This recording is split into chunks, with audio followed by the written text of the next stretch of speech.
finally, the game that was on the red button and BBC Sport, and where you could hear me throughout the world, was Coventry Bears 42, Distington 12. We've got some fan views on this one.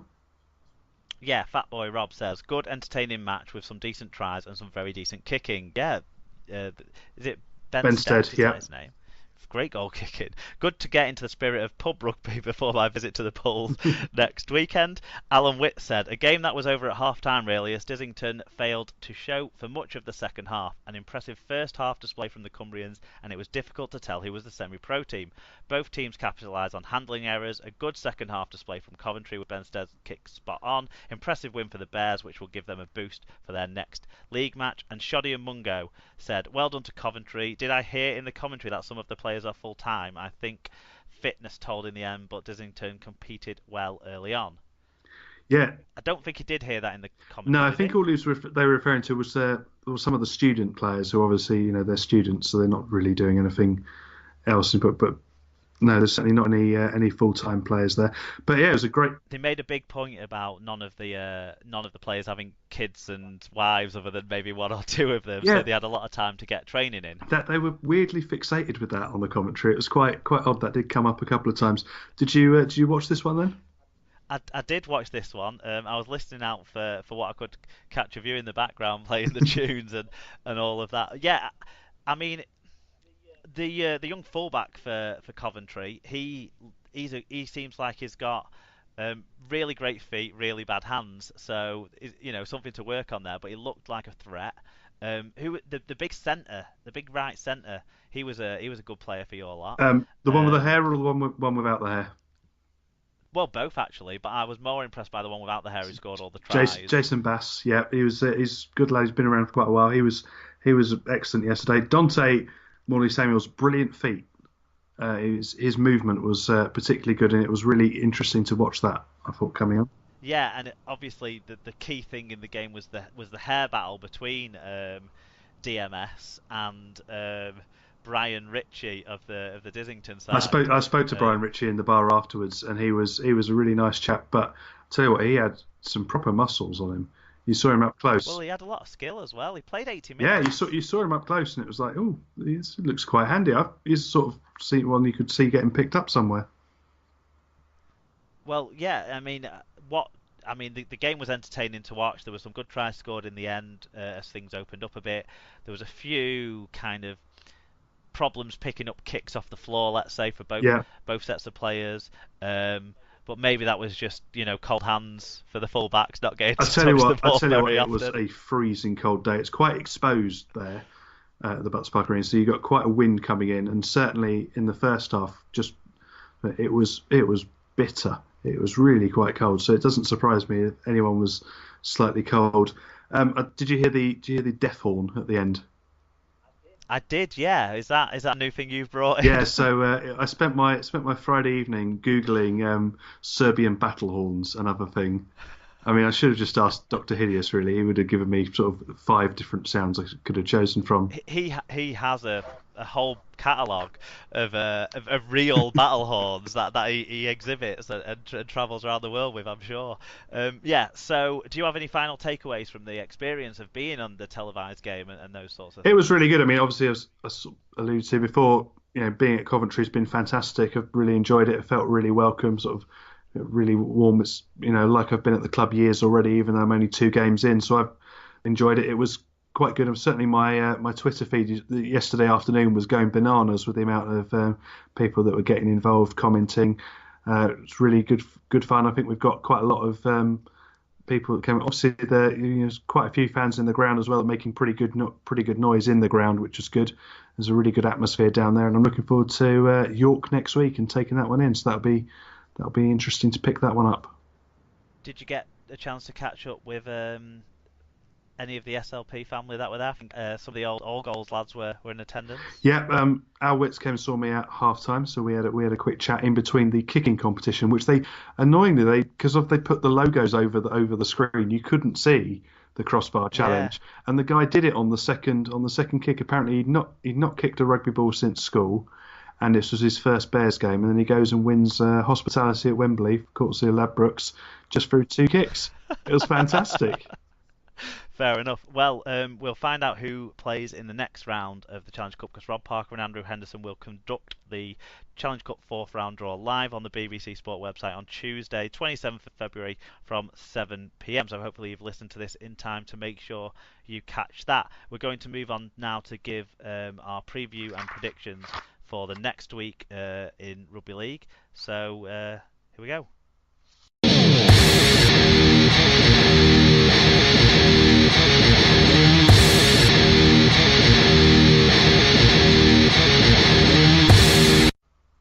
So, the final sponsored section of the show is the preview and predictions for next weekend's games. It's sponsored by Payroll Central UK Limited. Payroll Central is a family-run business based in Derbyshire. They offer an outsourced payroll service for businesses across the UK. Unlike many accountants who offer payroll as a side service, these guys are a fully qualified payroll specialist who provide payroll services for businesses in every sector. Visit payroll-central.co.uk, and if you mention Super League Pod when you contact them, you can get 1 month's free payroll service and a 10% discount on their normal prices. So they're really pushing the boat out there. So thanks to for Payroll Central UK getting on there. And if you run a small business or a large business indeed, get in touch with those guys to help manage your payroll. Now we will go through the Super League games first, starting with Thursday night's game, which is at your old stomping ground there up on the east coast, and it's Hull Kingston Rovers versus the Castleford Tigers. What say you? This is going to be where Cass turn it on, and if the KR defence is like it was against Salford, this could be the 60-70 point horror show, I think.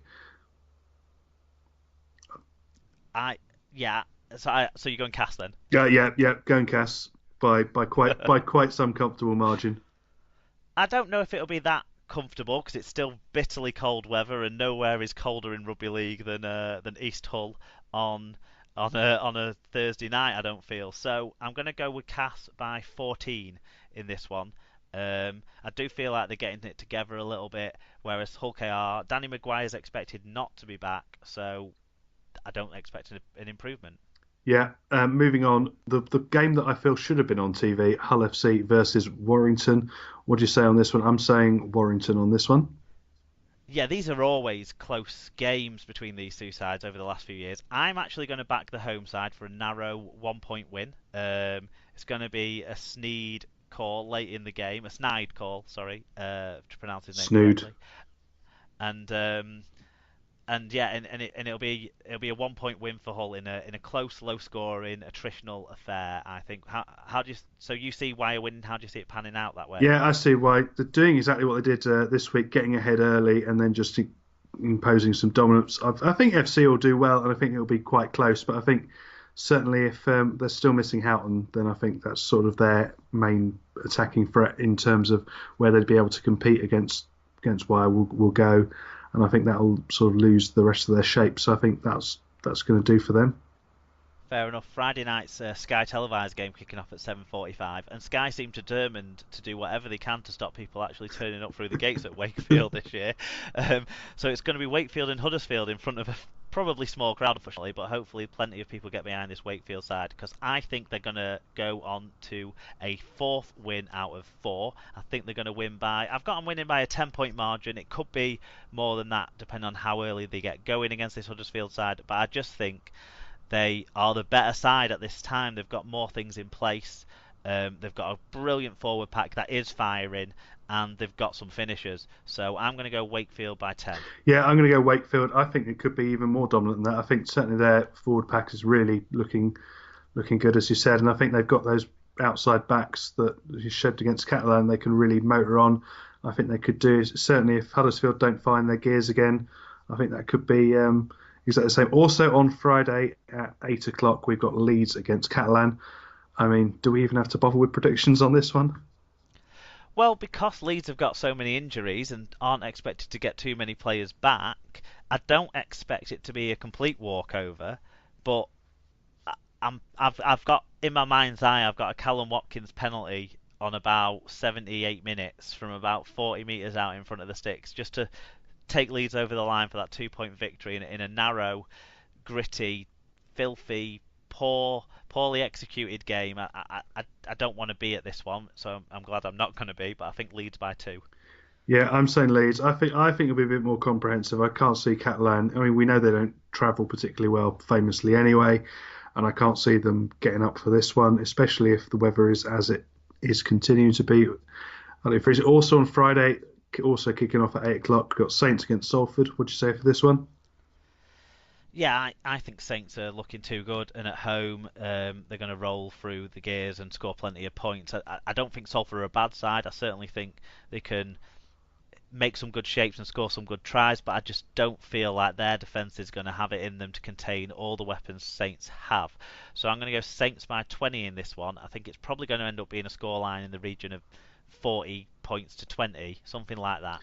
Yeah, again, I think end to end very much with the two attacks against each other. Again, I can see nothing past a home win on this one. And Friday, 8 o'clock, last one, which I presume you'll be at, which is Wigan against Widnes. Again, I've plumped for a home win on this one.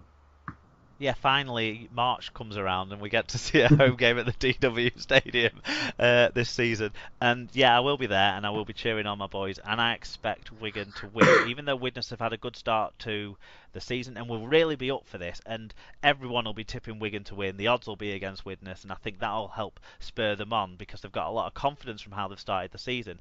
I just think the Wigan performance with the ball was a bit of a false to what we've seen so far this season against Warrington, and I think Wigan are actually really good in terms of limiting teams to meters in the other two games they've played this year, forcing teams into errors, and also controlling the ball and controlling the territory.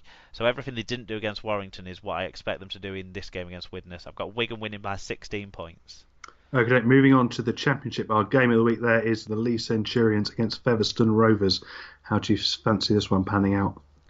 Well, I think we're going to go different on this one because I'm going to go with the home side to bounce back. I don't really know that the coaching situation is going to really improve things for them, but I just can't see them losing again. It's a very big game, isn't it? Because Featherstone are the best part-time team, and Lee have proven themselves to be the worst full-time side so far this year. But I can't see them keep getting it wrong. There's too many good players in that side.